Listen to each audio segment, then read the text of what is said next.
Every experience you've ever had was approved by a single authority. Every relationship, every financial situation, every opportunity that appeared or vanished, all of it passed through one filter before it could materialize in your world. That filter is your self-concept. And by the end of this, you'll understand why changing that one thing changes everything else automatically. Think about the last time something went wrong in your life. A deal fell through, a relationship ended, money dried up. You probably looked for the cause outside yourself, the economy, the other person's behavior, bad timing. But every one of those outer events was a faithful reflection of something you already believed about yourself before it happened. The outer world is a mirror with a delay. It shows you today what you assumed about yourself yesterday. Neville Goddard put it with surgical precision.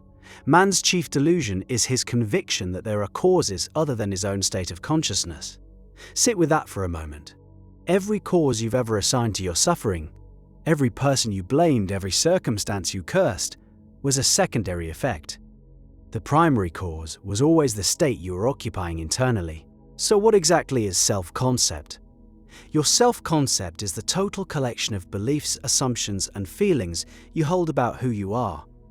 I'm the kind of person who, fill in that blank honestly, and you're looking at the blueprint your reality is being built from. Right now, continuously. I'm the kind of person who always struggles with money.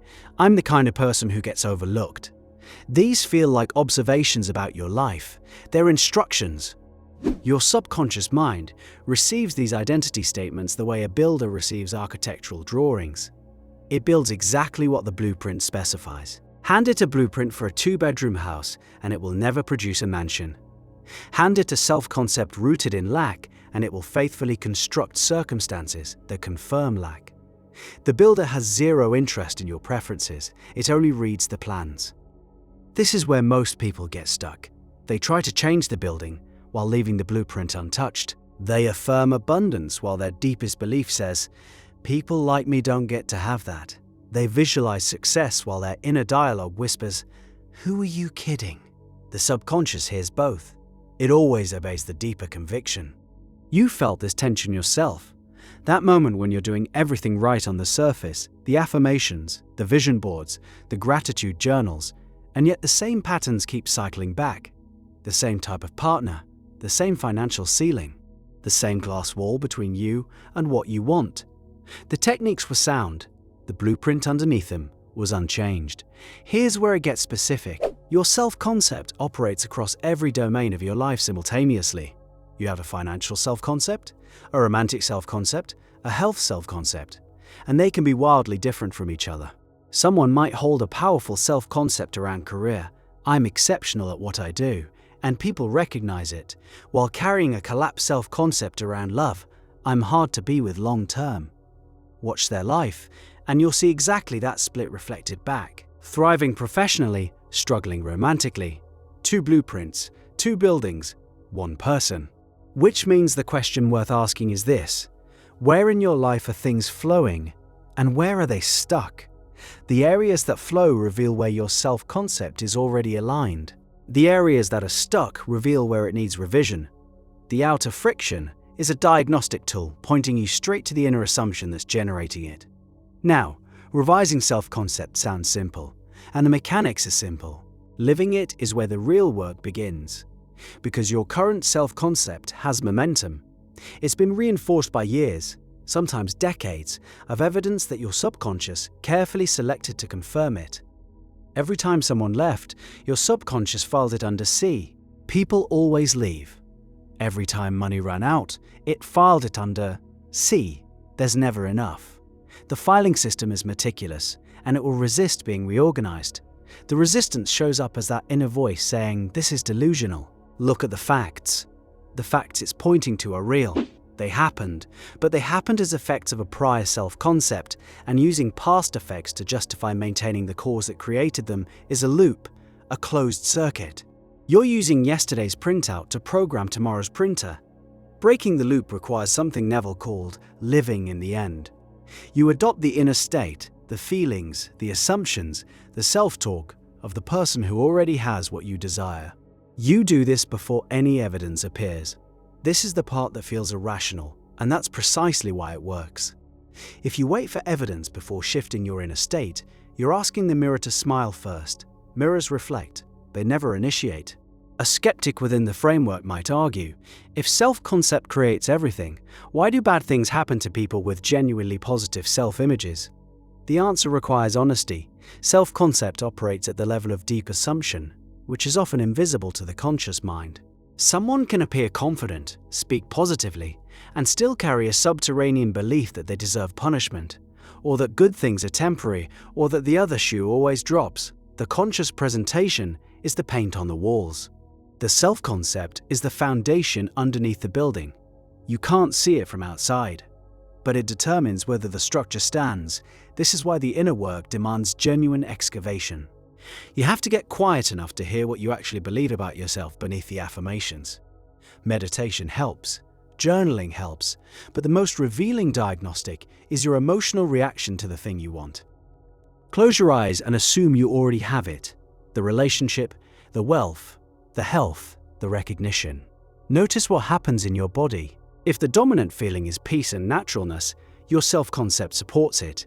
If the dominant feeling is tension, anxiety, or a sharp "yeah, right," there's a contradicting belief running underneath. That tension is the blueprint talking. The revision process itself is deceptively straightforward. You choose a new assumption about yourself. I am someone who is deeply loved. I am someone who wealth flows toward naturally. I am someone whose body heals and thrives. Then you make that assumption your mental home. You return to it when you drift. You feel it as true in quiet moments before sleep, when the conscious mind relaxes its grip and the subconscious is most receptive. You persist in it even when, especially when, the old reality hasn't caught up yet. Persistence is where most people abandon the process. 3 days of new assumptions, then old evidence surfaces, and they collapse back into the familiar blueprint. The bridge of incidents, that period between adopting the new self-concept and seeing its full reflection, can feel like walking through fog. You can't see the destination, your senses report nothing has changed. And yet the blueprint has already been submitted. The builder is already at work. The evidence is assembling in ways your conscious mind can't track. Think about this the way you'd think about planting a seed. You place it in soil. You water it. For days, maybe weeks, you see dirt. Just dirt. Everything happening is underground, invisible.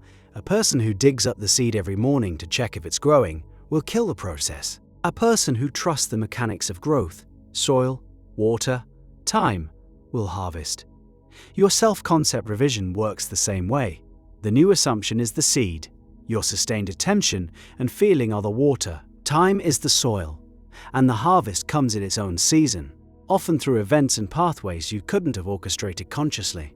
One of the most liberating aspects of this principle is that it removes the need to control other people or manipulate circumstances. When you understand that your self-concept is the single variable producing your experience, the obsessive focus on how dissolves. You stop trying to figure out which specific action will bring the result. You stop analyzing other people's behavior for signs. You stop managing the middle.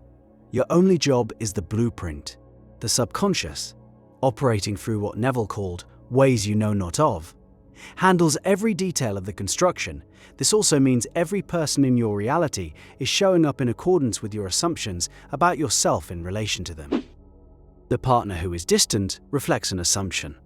The boss who overlooks you reflects an assumption. The friend who takes you for granted reflects an assumption. Change the assumption, and the same person often begins behaving differently because they were always reflecting your blueprint. They were always actors in a script you authored unconsciously. The weight of this can feel heavy at first. If everything is your self-concept, then everything that went wrong traces back to you. But responsibility and blame are fundamentally different energies. Blame looks backward and punishes. Responsibility looks forward and empowers. Knowing you are the author means you hold the pen right now. The chapters already written are done. The next chapter answers to whoever you decide to be from this moment forward. Your self-concept at this very moment is generating tomorrow's experiences. The feelings you fall asleep in tonight are instructions being handed to the builder. The inner dialogue running through your mind as you listen to this is a live feed of the current blueprint. So the question that remains is the only one that ever mattered. Who do you say you are? Answer that with intention. Hold that answer with patience and conviction, and watch your world rearrange itself around the new design. The blueprint has always been in your hands. You've been drawing on it this entire time. The only difference now is that your eyes are open and the pencil is moving on purpose.